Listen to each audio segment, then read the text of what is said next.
Thank you so much, Rabbi Feller. That was really amazing. Really appreciate it. Great job. That was wonderful. So I am really honored to introduce our second speaker, Rabbi Aryeh Cohen. Aryeh Cohen is rabbi and professor of rabbinic literature at the Ziegler School of Rabbinic Studies, American Jewish University.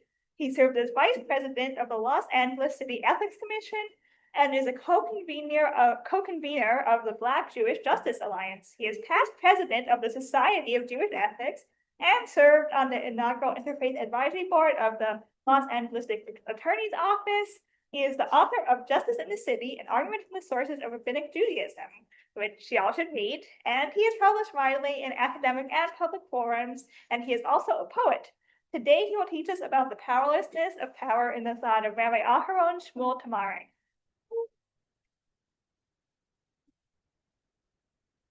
Thank you. I'll try to be a little less peripatetic.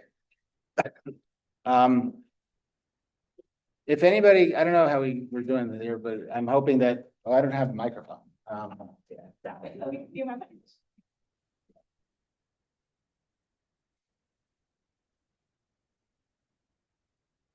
Okay, I hope people can hear me. If somebody can't hear me, if you can't hear me, then text Eliana. Okay, and Ronnie will keep me on time, just the same way she gets me through laning. Yeah, there you go. Okay. So I want to first of all, I want to thank everybody, the organizers, Eliana, Caroline, my other panelists. It's an honor to be here. It's always dangerous to follow Reb Chaim on a panel, but it's an honor to be with him and soon to be Dr. Alana. And thank you all for coming, and thank you everybody on the Zoom. So what I want to do, I want to as is the custom, I have a bunch of sources, which hopefully you have. Does everybody have a source sheet? Who wants one? Sure, yeah, on that table. I printed out like 30. Right. So of course there are other sources, as is the custom of the place, which I will also get to. Hopefully, I want to do 5 things in the time that is allotted. One is, the first thing is, first will be a little introduction to who is Rabbi Shmuel Tamares. Tamares and not Tamares, as I found out by looking at the Polish sharblat of his book, and so reminder also to, not a reminder, but that's also to the and a shout out to the Shabbos afternoon Tamares learning group. So first little bio, then delve into Tamares's major work, major statement on war, or major anti-war statement from Knesset Israel, the people of Israel and the wars of the Gentiles. Then a little more of that. Then place this. Tamares seems to be, this whole pacifist tradition seems to be out of place in the Jewish tradition. Do a little bit to place that back in the Jewish tradition, and then a couple of words about today. And so in this, there are 5 major points that I want to bring across.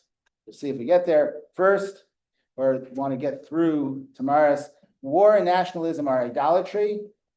And at times, nationalism is idolatry and war is the service, the idolatrous service or worship of nationalism.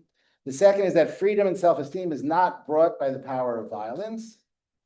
The third is that the way to change the world, that is to end war, is not through revolution, but through internal revolution. The fourth is that oppression is overcome by nonviolent means. And Tamares's word for nonviolent means is akshanut, stubbornness, right? That the way to oppose violence is by akshanut, is by the stubbornness of belief in God, not by violence. And finally, that the religion of Torah and righteousness is in opposition to, and this Chaim spent a lot of time talking about, the religion of death.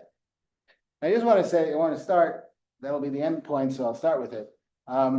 There's this notion which Tamares talks about in his last book, Shlosha Zivugim Einam Sheinam Hognim, three partnerships that are not good, are not okay. And in that book, he talks about Trumpeldor and this notion of Tov Lamut Ba'ad Artzenu, which is Trumpeldor's famous saying, which is printed on the wall in Tel Chai, that it is good to die for your country, which he probably didn't say since he was a Russian, he didn't speak Hebrew, all kinds of other reasons. But it's ascribed to him and it's become part of the Israeli education system. And this is part of the notion of this chinuch towards death, right? It's a pedagogy of death, right? Death is good. The glorification of war and violence to the point of death. And then Trumpeldor was secular, but as Reb Chaim shows, this is part and parcel of religious education now. And lest we think that this is just something that's taught in school and nobody listens to it. When I was in Lebanon in 1982 in the Israeli army, we got food packages from kids around the country. It's the thing, they send the soldier a package and write a little note to him. And a friend of mine opened up his little package, which had cigarettes and candy and whatever, and there was a little note in there. And the note said, Chayal Yakar, dear soldier, na tamut ba'ad artzenu, please die for our country. Right? So this isn't something, so the kids imbibed the education and understood it. And they understood what it meant to live in the pedagogy of death. So that's where we're going to end up. So we're going to close this circle. Okay. So I want to start a little bio of Tamares. Rabbi Aharon Shmuel Tamares, whose dates are 1869 to 1931, was an Eastern European Orthodox Jewish rabbi and scholar. Almost all of his career was spent in a rabbinic position in a very small town of Mielch, in what is now Poland, approximately 10 miles west of the current border with Belarus. Mielch is one of those towns that if you drove slowly past it, you would have missed it. At its height, it had 1,500 people. It wasn't big. Born in the late 19th century, wrote during the periods of the pre-World War I pogroms in Kishinev and elsewhere, during World War I and after World War I, during the great Ukrainian pogroms between 1917 and 1921, which claimed the lives of between 50,000 and 100,000 Jews and impacted 1.6 million more Jews. While his earlier works are full of righteous rage, his last essays portray him as an existential pessimist. He had given up on the world and retreated into himself and counsels others to do the same. In his autobiographical essay in Yiddish, Tamares writes in the third person about an incident in his childhood which started him on his anti-war path. He writes that as a child, he used to sit in his non-Jewish neighbor's yard and study while his neighbor worked a small field. During the Russo-Japanese War, this same neighbor received notice that his son had been killed in battle. And this is a quote, the fallen soldier's mother wept bitterly at the news, and the little Jewish boy, that is Tamares himself, wept with her. From that moment on, the boy's consciousness was consumed by an awareness of the depravity of war. That's the end of the quote. In 1893, Tamares succeeded his father-in-law to become the rabbi of the Jewish community of Mielch in what is now Poland, approximately 10 miles west of the current border with Belarus. During Tamares' lifetime, the total population of Mielch moved from 1588 in 1878 to 2000 in 1935. It was a very, very small town. There were 627 Jews in Mielch in 1878 and 894 in 1935. I know that's really important for everybody. It was a very small village whose major source of income was catering to the 2,000 to 4,000 visitors who came to town for the supposed curative properties of its forests. And you'll be happy to know that once again, they're trying to get tourism to Mielch by talking about the fact that Tamares lived there. And there's a Jewish community center, which was the shul, which was Tamares' shul, which now has a large crucifix in it. What? The Aryeh has a large crucifix in the shul, in the community center. Before taking the rabbinic helm in Mielch, Tamares studied in the Kollel Aprushim in Kovna, after which he spent 2 years at the Volozhin yeshiva. This latter stay is notable since the yeshiva at Volozhin was something of a hotbed of Jewish thought. The future first Ashkenazi chief rabbi of Palestine, Avraham Cohen Cook, the Yiddish and Hebrew author and poet Chaim Nachman Bialik, the author and ideologue of the second Aliyah, Micha Yosef Berdyshevsky, and others were at the yeshiva several years before Tamares' stay there. Volozhin was an intense and unique environment, as scholar Yuda Mirsky puts it. Haskalah and its literature were in the air at Volozhin. in the dormitories, and at times inside the folios of Talmud, over which the students pored day and night.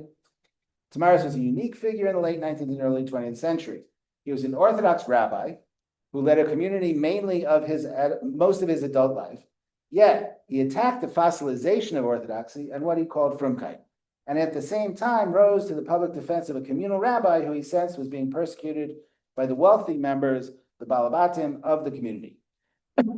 He was an early supporter of Zionism, yet after attending the Fourth Zionist Congress in London in 1900, he was disillusioned with political Zionism and became an anti-Zionist. And yet, he was very much committed to the resurrection of the Hebrew language for his whole life. He was known as a Hebrew writer, a publicist, and so in a certain sense, he was a cultural Zionist, though he never used that label.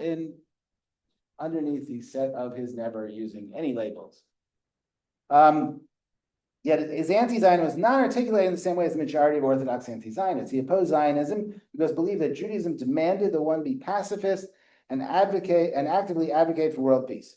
Even his writing style is paradoxical. Though deeply learned and steeped in the world of the yeshivot, his style, even of his drashot, is akin to that of the maskilim, akin to the secular Enlightenment scholars' style. So that's background on Tamares. Okay, so I want to jump into the text. Of course, the first three texts we're going to skip. We're going to go to the third text, which is also the first text in the English. We have the English. And this is from this first text is more or less kind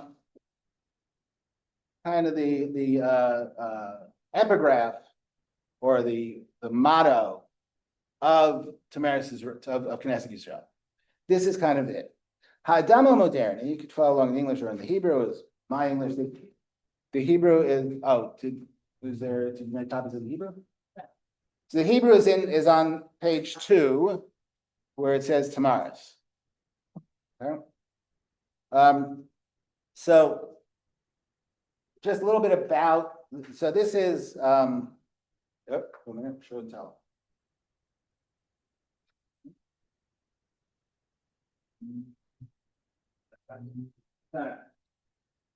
Other books.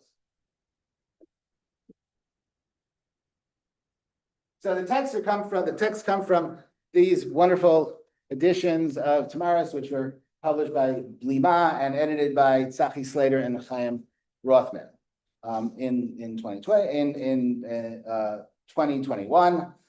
They were written originally in 1920 and published in Warsaw. And these are new beautiful texts So that's Knesset Yisrael is a lengthy. This whole book is an anti-war document, except for the last chapter, which is a chapter which is really interesting about what he calls prophetic Zionism. What would the Zionism of the prophets have looked like? Which, unsurprisingly, was pretty different than political Zionism. Okay, so you can follow along either in the Hebrew or English. Text number 1: Ha'adam moderni should be the modern man. Who developed himself greatly intellectually. But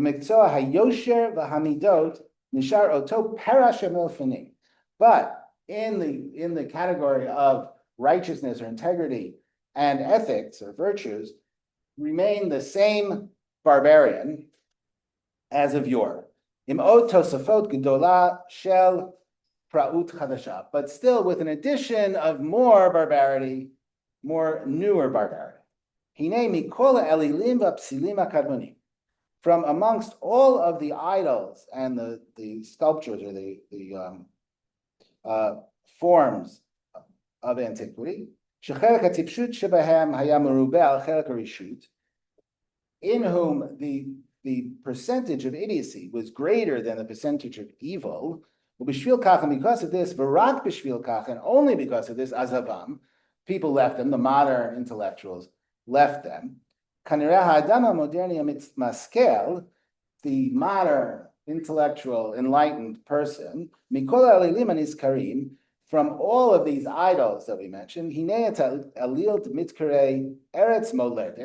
the idol that is called homeland, and its worship service, which is called war, whose percentage of evil is greater than its percentage of idiocy. Lo azvu afadem amoderni. Modern person, intellectual, enlightened, did not leave this behind. Ella hishiruhu al kano, but rather left it on its pedestal. V'chamuvan hishtadel latesh l'fatech lavodat elim zo hetev, and of course they shined it up. This idolatry. Laman hasir me'aleh kama she'efshar klipata haba'arutit l'ashir ba'ach rishut tahora. In order to take off of it its ignorant skin, and only to leave the pure evil. Rishut ne'ota mesugelet l'tamol sichlo shel isha moderni. An evil which was appropriate and oriented to the taste and the knowledge of a modern person. B'kitzur, in short, hamilchama hi avodat elilim modernit. War is modern idolatry. Shehishira hadora mitzmaskel lefleita mikol avodat elilim hashtutit. That this generation, this enlightened generation, left over of all the idolatries, of all the idiotic idolatries. So I don't know if you caught the cynicism there, but it's interesting because when Tamares started his career, he put out within 2 years one book, which is a book of drashot, which we'll get to a little bit later, called Musar Torah Yadud, which is a book of sermons that he gave before Rosh Hashanah and before Pesach. But the other one was a book which was called Emunah Torah Hadata Hamonit, which is the pure faith and the popular religion. And that was a book which was written by a religious reformer, not a radical. And in that book, his purpose is to show how technology and technological progress was actually one of the revelations of God in the world. And his whole challenge in that book is to show how religion's purpose is to bring a certain elevated uniqueness to people, that people are different from their technological implements or technological processes. But technology is good. By the time he gets here, he's beyond that. He says no. And his favorite example, which isn't in this text, his favorite example is the railroad train. As soon as, when he says in one place, as soon as they invented the train, this great thing to move people from one place to the other, what do? They move troops and cannons and gunpowder and cannonballs from one place to another. Everything they do just to continue and expand war and violence. So this is kind of at the heart of Tamares's understanding, is that this idolatry of war, that war and homeland are an idolatry which is consistent and has a thread which links it back to all the ancient idolatries. Now, let's jump to the last text in the Hebrew 6. I'll understand why that's important. Not important, I mean, it's important in and of itself, but where that connects. And this is from that earlier volume, Musar Torah Yadut, text 6. And here he's talking about what God is. But he prefaced it by saying he's kind of a Maimonidean in this. One cannot say anything about God. One can only say things about what God does in the world. But if we can say anything about God, we can learn from the way that God introduces God's self at Sinai. And so he says the following. Ulam Elohei Yisrael, however, the God of Israel, Klomar Tzad Elohut Shenekla Bo Hashem Lifnei Amenu Al Har Sinai V'Sikanu Bo. That is the part or the aspect of God which was revealed by God to his people on Mount Sinai, and which engaged us with it. Biyoto be'emet nogea eleinu ledato v'gam nuchal ledato ulahakiro. When he wanted in truth to touch us and wanted us to know God and also to be able to know him and to recognize God. So what is that aspect which we were able to touch, which we were able to recognize? Midotav hatunot shel hakadosh baruch hu, midat hatzedek vayosher. God's virtues. V'she'avuon dekulu hamidot elohiyot u'lesno et koach hagrof hagas. The father of all of these virtues, of all of these divine virtues, is to hate the power of crass violence, a grof hadas, to hate crass violence. Is this not the way that God presented God's self in the first commandment on Sinai, the first speech? Anochi Hashem Elokecha, I am Lord your God. Asher hotzeiticha meretz Mitzrayim beit Avadim, who took you out of Egypt, the house of bondage. V'hu ke'omer da Yisrael. And this is if he's saying, no, Israel, ki tochen Elohecha, the content of your God, Elohei Yisrael, the God of Israel, who lisno et hakoach hagas halochet, is to hate the oppressive power. Lisno et memshelet adam ba'adam l'ralo, to hate the rule of one person over another to that person's evil. And so and this is an earlier text. It's from 1905. Later the text will go back to West Israel, which is from 1921. But that notion of what is God is kind of the obverse of what is an idol.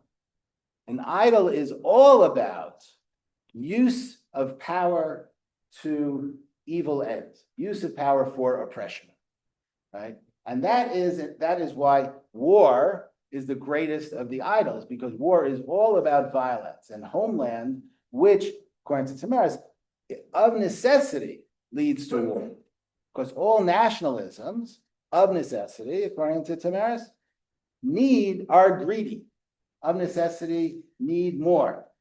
And so in order to get more, they need war. There are other reasons for war also, which we'll get to. Okay, that was the first text. Any urgent questions? Okay, text number 2. Hamilchama hina hamashber shel hamatzav hamusari haparua. This is continuing later in Knesset Yisrael. War is the crisis of the out of control or the wild moral crisis. Is the destructive, or the cracking, the mashber, the crisis of the wild moral state.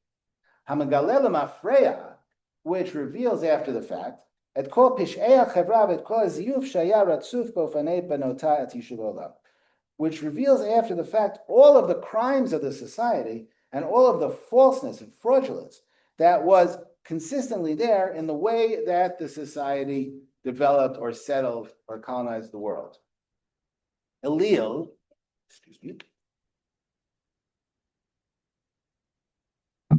Elil, Kvod Eretz HaMoledet, the idol of the honor of the homeland, Ha'omedu Machriz Al Yetziat Milchama B'Shat Milchama, which stands up and declares that we're going out to war in the time of war, V'Yoshev B'Shnot HaShalom L'Shalifnei Milchama, and sits in the time of peace before the war, Be'emtza Avodah Harotachat Shel Yishuv Olam, amidst the roiling work of settling the world, Umechin B'Farhesia Et Klei Tashmisha Shel Milchama, this might ring true, and prepares in public the vessels, the tools of war, B'Kol Kach Gilui Panim V'Rachut, in such openness and welcome, as if in this work, war was a partner in the act of settlement. This idol is the demon, which is known as Shamadon, which is, I translate as destructo, which is probably because it's from the word Shmid, Shamadon. Asher hitlava el Noach beit natat karam, which went together with Noah when he planted the vineyard. Hachomer rashi lemilui tavat b'sarim, which is the prime ingredient for fulfilling human desires or lusts. Vayomer lo shutafi imach.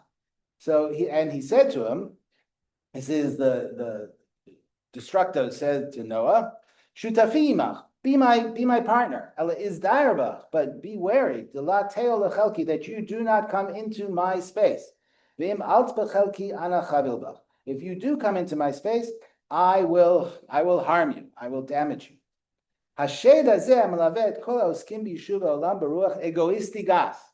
And this demon accompanies all those who work in the settlement of the world in a crass egoistic manner. And I think he's referring to also here to colonialism, right? That who is settling the world in a crass egoistic manner. And the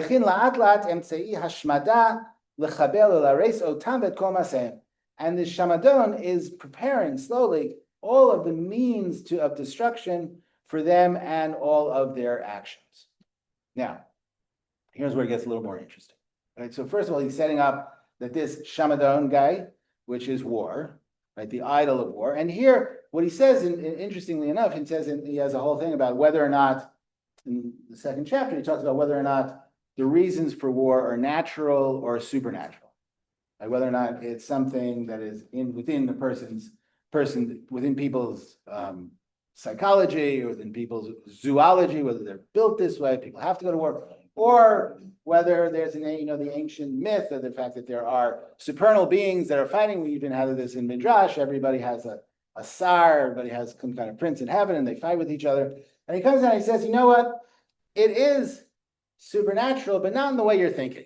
It's mysterious, but not in the way you're thinking. It's because there is something in the world which you can get into, this shamadon, right? There is something that comes along with people which isn't supernatural in the way that we have no control over it, but it is there. And so he sometimes is anthropomorphizing or reifying war so that war becomes an actual character in the world, which is coming together with Eretz Moledet, right? With the whole ideology of homeland. So this mysterious law, this cannot be changed by any outward revolution. By no change or exchange in the ways of the world, in the order of the world. The only thing that can change it is an internal revolution in the hearts.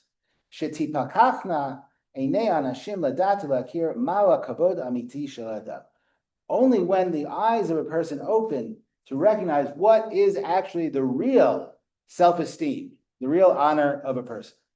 As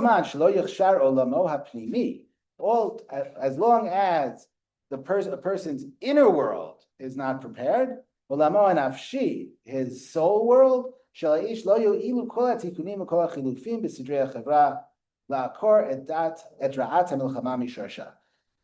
of the changes in the world will help to uproot the evil of war. All kinds of things will actually change what the world looks like. And here he has in mind, he was living through the age, this is the age of revolution, but it was the age of revolutions. Right? There was a communist revolution, there was socialists, there were all these folks who were doing all kinds of things in the world. And those things will change things in the world. I mean, things will look different. Right? The reasons for war and the strategies of war will also change. Instead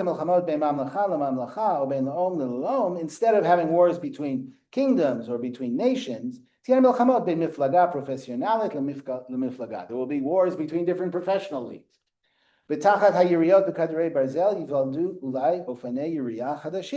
And instead of shooting metal bullets, people will perhaps be able to be killed without metal bullets, which unfortunately has happened. Maybe even will merit, in quotes, that one person will kill the other in a beautiful death. Bli barzel klal, without metal at all. But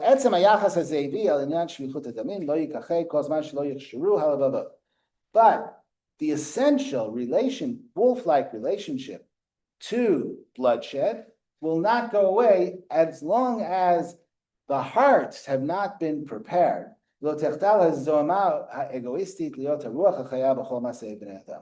And the egoist taint has not stopped being the living spirit in all of people's actions. Because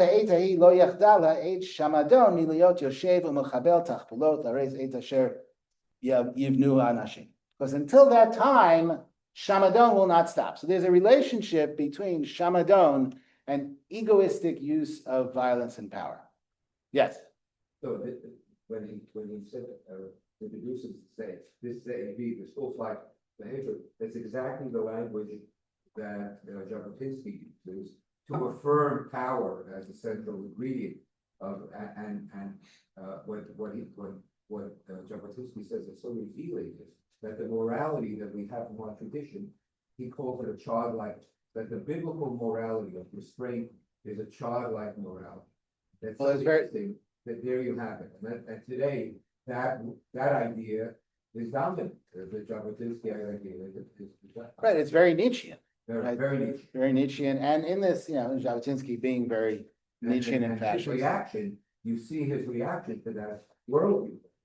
Right, right, and he goes on, and he goes on in this way.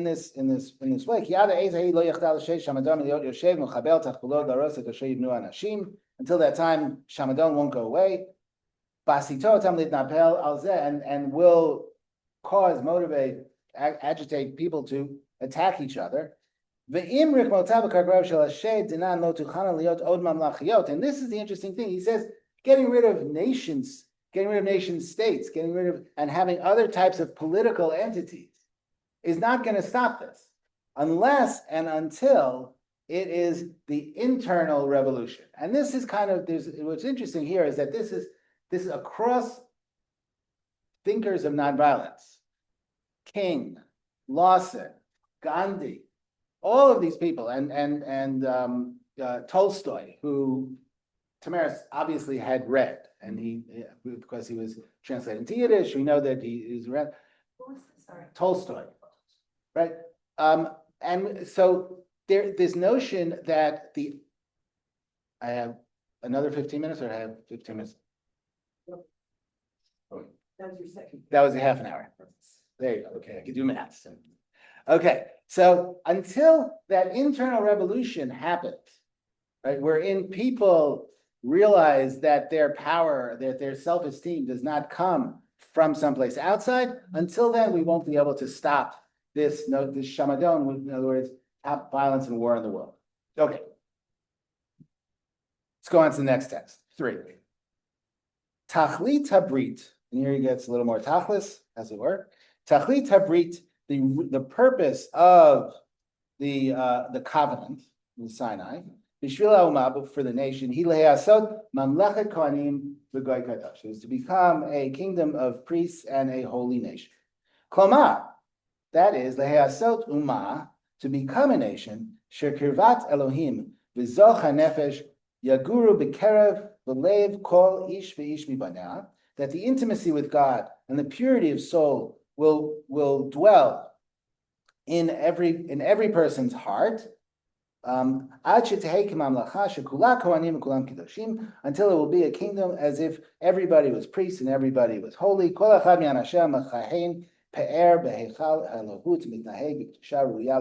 So, taking the metaphor to its logical end, that each one of its individuals, each one of the people of the nation, will serve as a priest in glory in the sanctuary, in the divine sanctuary, and act in holiness, the holiness that is appropriate to that kind of an office. Matzav haruach sheshalat az bein ba'ei habrit, and this is what the matzav haruach, the mood. Thank you. The mood that was then around amongst those who were coming into the covenant. Even the place where the covenant was signed was very much appropriate to it. That they would arouse amongst them the desire to accept the obligations. The nation had just come out from under the oppression of Egypt. And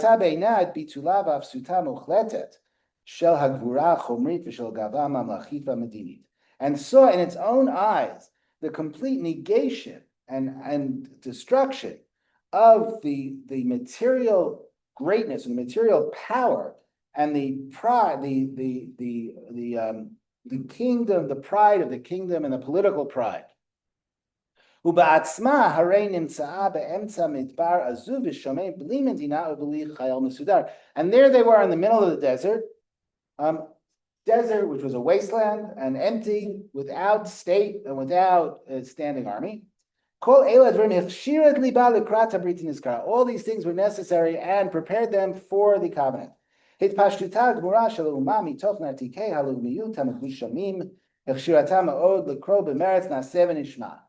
complete undressing of the nation from the sheets of nationalism, the crass material sheets of nationalism, prepared it to be able to cry, we will do and we will hear. In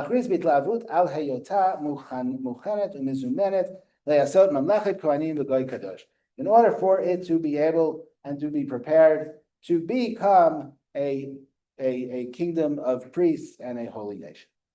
Ula, and here's the thing. So in the desert, when it was so obvious that they had just come from political might and the might of the power of arms to the middle of nothing, no politics, no army, they were prepared to accept the covenant. But then what happened?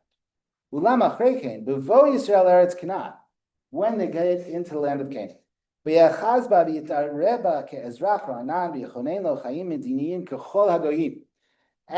they awakened and they became assimilated into Canaan like a Ezrach Ra'anan, which is a great expression. It's like a fresh citizen, right? A resident of Canaan. And they started having a political life like all the nations. Now here he's pointing to a deep dispute about Israel's request for a king. Right? It says, because in Deuteronomy, it says that you shall, when you get into the land, you will request a king, kechol hagoyim, like all the nations, and that'll be fine. But then, when they come to Samuel, and they say, we want a king like all the nations, then Samuel goes off whining to God, and God and Samuel have a pity party, because God says, oh no, it's not you that they don't like me. And so, it's not clear what was wrong. Right, what happened? And there are all kinds of, lots of people have spoken about this and all kinds of answers. We're not going to get into that, but that's what he's pointing at. He's saying that that's the point. When they wanted to be like all other nations politically. At that point, they started having the risk and danger of what Moshe had warned of.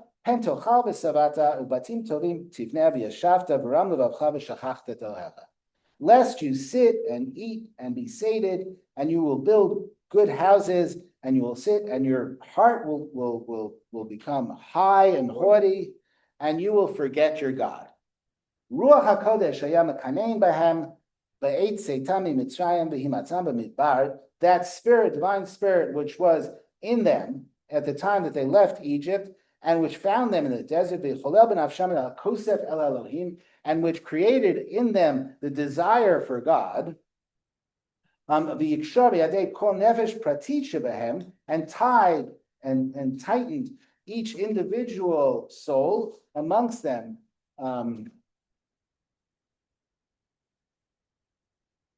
Hashchina, to the divine spirit, until to the point that everybody who was in the Red Sea, who's crossing the Red Sea, was able to just point and say, that is my God. That's how close God is. That divine spirit was chased away from them, slowly, because of, or in front of, the crass political spirit that started seizing their heart. And as the divine spirit went away from them, lost its power, also the same thing happened with the imprint of the Torah. All the divine laws that they got at Sinai.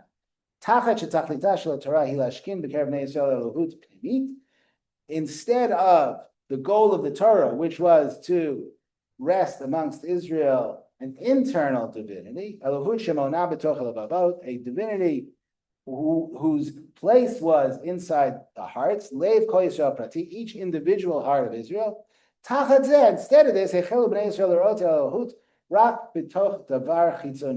instead of this, Israel started seeing God as something that was only external, within the orders of the nation and its rules and laws. Right? And I remember going back to Chaim's first caricature, the flag of Israel, this is your God, or the golden calf, Ele Elohecha Yisrael, this is your God, Israel. That was before, and so that there is what he's saying. He goes through a whole long description of Jewish history, which is completely disconnected from reality. Where the difference between Bayit Rishon and Bayit Sheni is that the first temple was this alienated, bureaucratic, functional temple and monarchy, whose purpose was to create all kinds of political alliances with the nations around, and people would bring sacrifices, and it was all for glory, right? It was all for the glory of the nation. Whereas Bayit Sheni was the second temple, that's why it was destroyed. The second temple, as opposed to that, was more intimate. His description of the second temple is almost as if it was a base medrash. Right? It was almost as if it was just people coming together in a study hall, right? That it was a very intimate connection to God. And when the second temple was destroyed, this is what the people of Israel took into exile. This intimate notion, it's the intimacy, and that intimacy. No sovereignty. No sovereignty in the second temple. Yeah, wouldn't have made a difference. But there was no sovereignty in the second temple. What there was Torah, because according to, what came out of the second temple, which was important to him, was the Mishnah and the Gemara, right? And that's what brought Israel through the diaspora. Okay, which brings us to the next text. Ki hakarat chashivut erka shel hagalut. For understanding the importance of the value of the diaspora, hitznai hama'akev b'kol hishtalmutenu is a complete condition, which you can't get beyond in our trying to become complete as people. U'v'chol hitkainuteinu ba'olam, and in our very existence in the world, b'tor chativa miyuchedet, b'tor amla v'adad yishkon. In our uniqueness as a nation living apart. And so here, rather than reinterpreting where Amla Vadad Yishkon, which comes from originally in the Torah, from the blessing of Bilam, Balak, which one? Bilam. The blessing of Bilam, then is interpreted as a curse, right? You have to live apart, but he's reclaiming it as a blessing. But not as an exclusionary. He goes to a whole other thing here, which is interesting, but somewhat related. That Amla Vadad Yishkon means that what Israel's job is and function is in exile is to come to fulfillment, to come to an ethical perfection, to try to perfect themselves ethically in an intimate relationship with God through an internal perfecting themselves, rather than where there is no political power to distract from that. Okay. Now he says, okay, I'll just how much, where are we? Well, would you say that he interprets the Vadad Yishkon to be, rather than separatist and exclusionary, as a distinctive mode? Is that? Yes. So actually what I was going to say is that he has a whole discussion there about Or Lagoyi, right? Which you also mentioned. What's his name? Rubenstein. Ruben? Lowenstein, right? Who says? So it's interesting because Lowenstein, that type of thing where he has that type of thing where, as we are more powerful, as Israel is more powerful, so God is more glorified. So he says two different things about that. He has in Knesset Yisrael, in this book, he talks about different groups of people who want to be a Or Lagoyim, a light unto the nations. And he names some of them. He talks about the Reform, who want to be the teachers. And he's very cynical about that. He says, like, who are you teaching? And these people have been here for forever. Like, what are you going to teach them? They also have a Bible. What exactly are you going to teach? Then he talks about the Zionists, who he goes all out on, saying, you just want to be like them, right? How are you going to teach them it? Then he finally comes down, he has a couple other groups, but then he finally comes down and he says, actually, what does it mean to be an Or L'Goyim? It means that if we perfect ourselves, right? If we perfect ourselves internally, then other people might look at us and say, oh, that's interesting, right? And that's what it means. It doesn't mean that we're going to go out and teach, because they have a lot. There's a lot we can learn from them. Right? And then the other thing he says is in Musar Torah Yadut, in one of his drashot there, he says that there are two types of relationships with God. One, he attributes to Jesuits, who apparently were not very nice to Jews in Eastern Europe. But he says there one is those who think that their job in the world is to protect God. So they have to go to war for their God. Because God, and then he says, so God is like really weak and worried and like nervous and cowering in the corner so that God's champions can go out and kill people for God. God's goal. Yeah. So the other is the way we should be, which is that God can take care of God's self. We don't have to worry about God. We have to worry about, if anything, God will protect us. Even though that only happens once. But if anything, we have to worry about ourselves. And the whole point of Torah is not to defend God or to fight for God in the world, but to thrive as human beings. Right? So that's again the same thing, that he doesn't have this, he's appalled by this notion of defending God. Okay. Tell me when it's 5 minutes left. You'll give an hour. Yeah. 15 minutes. What? 15 minutes. Yeah. Thank you. Let's do it. I'll put it. Okay. Okay, great. So the next thing he's going to say, so this next text is an interesting text, because he says he wants to make the argument. I'll do this really quickly. He wants to make the argument that after World War I, he's very appalled by the fact that there are people, and he says this here, we'll get to it, there are people who think that the war is helpful spiritually and can be helpful politically, and want to profit, even if not necessarily monetarily, want to profit off the war. But he says that nobody wins in a war except those people who aren't involved. Right? The only people ever win in a war are the people who are not involved in it, like Switzerland. The people who, and because at the end, then they're still in the same way they were before the war. So, and since everybody else is beating everybody else up, destroying each other's resources, killing each other's people, so the only people who win, in quotes, the war are the people who are not combatants. And so therefore, the Jews won this war, right? In that kind of, in quotes, right? So therefore, and then he's taking this metaphor until the end, right? Sometimes he goes too far with the metaphors. But he's saying, so what do people do after they win a war? They annex territory. So he says, what is the territory that we should annex? And so that's where this starts. Binei kamosh matzina b'noach ba'olam b'tom ez milchama oselo atzad shiatza minatzeach anexiot al emdot shekavash u'metzig atzad. So it is the way of the world that when people win a war, then the side that won annexes the positions of the side that lost.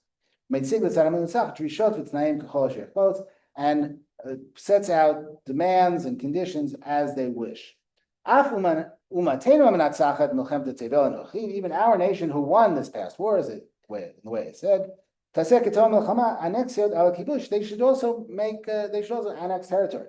Then he says, jump to then he said, but he does say in the end, in the annexed territory, which is appropriate to the type of the victory, which was an nitzachon musari, a moral victory.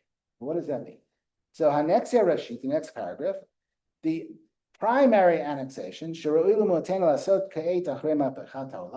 after that our nation should do after the world turned upside down, is to annex diaspora.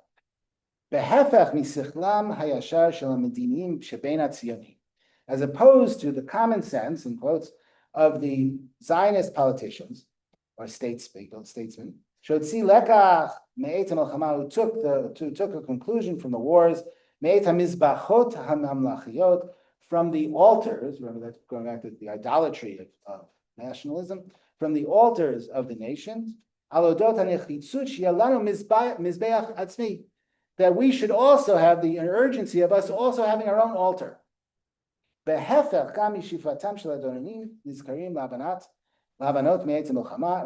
as opposed to the desires of these masters, meaning the Zionists, to build themselves from the war. When they look greedily at the conference which liberates people, which might have been the League of Nations, unclear what conference exactly he's talking about.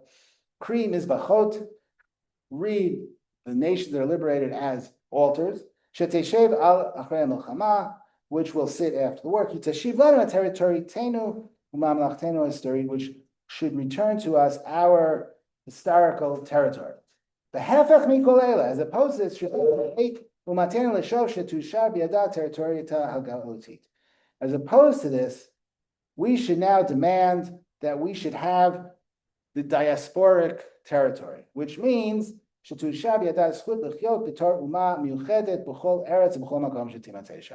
we should be allowed to live as a people wherever we want and be allowed to have our own special culture, which is not tied to Aryeh, which is not tied to a land. So that's one. Okay. So I want to just one more thing. How much more time we have? 10 minutes. Okay. Probably less. Okay. So I want to make one more point. Okay.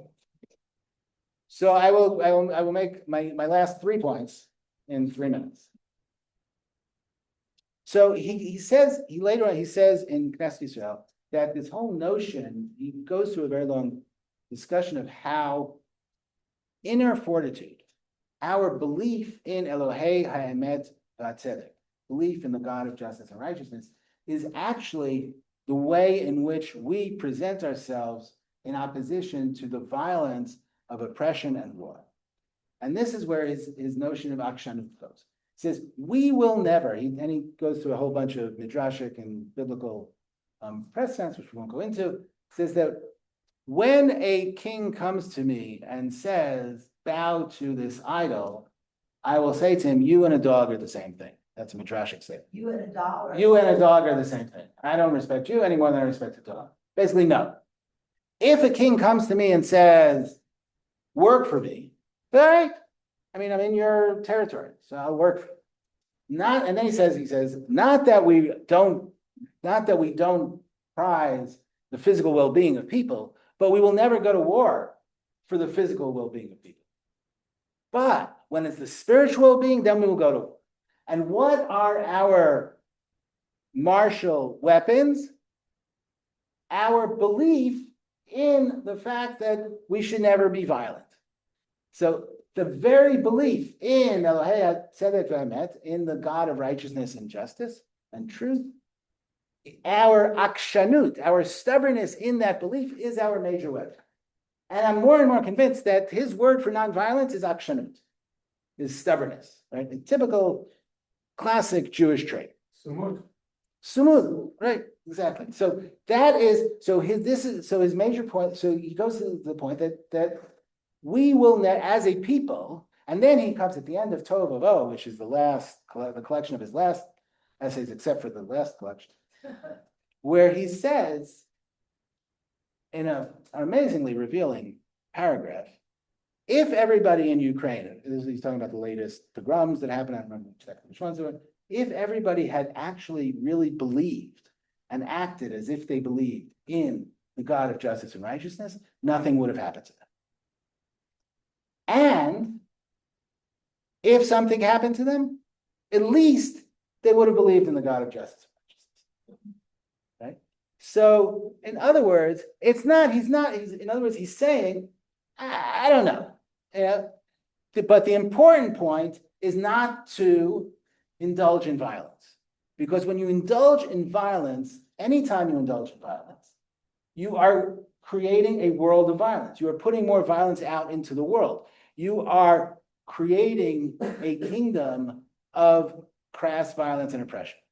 When you refuse that, right? Just like in a war, kind of the argument against pacifism is, but people are going to get killed all over the place. Really? Look at the wars, right? It's much better now in Russia, Ukraine, and Israel, Palestine. Nobody's getting killed because they're not using nonviolence. Everything's fine and dandy. The question is, long term, what's going to stop the violence? And what he's saying is that the belief in, if you believe in God, if you live Torah, then eventually enough people will do that and the violence will end. Okay.